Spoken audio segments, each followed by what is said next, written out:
Is Ben Carson crazy or criminal? Are those things in his autobiography an indication of what kind of person he is? I say no.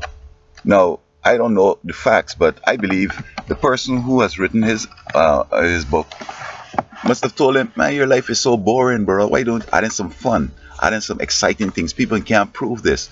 Just go for it."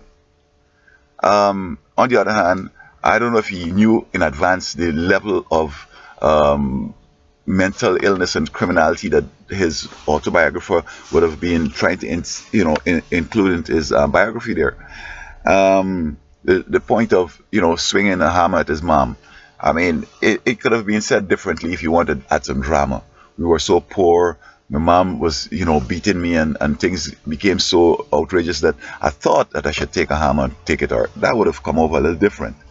And this guy used to always beating me up. And I didn't want to fight with him because I didn't have the kind of fighting skills. And something came to mind. I said, maybe I should take a knife and stab him. And in going through it, my mind, instead of going into his abdomen, it went into his belt. And that saved him. That was all in my mind.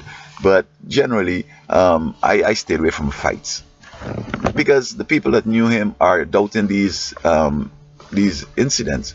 Now, I don't know if his mom is still alive that could have confirmed whether there was any hammer incident, but I don't believe it. I think it's his biographer that's trying to make his otherwise boring and simple life complex. Now, another way of analyzing it, as a black man in the ROTC, wanting to go to Yale, wanting to be a neurosurgeon, wanted to work at John Hopkins, you think that he would have gotten there if he had anything like that? Swinging hammer at mom and stabbing friend? I mean, if you have mental illness and prone to violence, it's not something isolated. It's going to be an integral part of the character. And there would be more incidents of fights. And as soon as you start that, who's going to recommend him to go to Yale, right?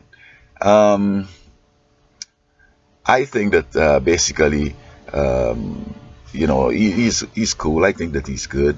I don't think that this biography is basically speaking the truth to him, and he needs to come out and out his biographer because his biographer is making him look stupid. Now, Trump is playing the game and whatever. What I believe though is this: I believe that the media is playing games with Ben Carson.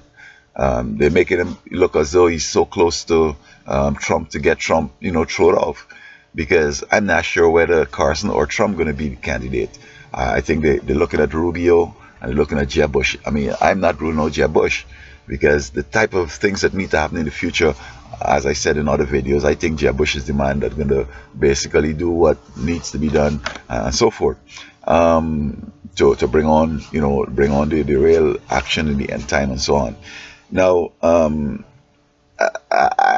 I know that Bill Carson knows a lot. Ben Carson knows a lot about end time situations, and I don't see why would he want to seek the presidency when he knows that these things that were predicted going to happen, and he being aware of them is not going to change them because there's so many other factors that are influencing what a president would do.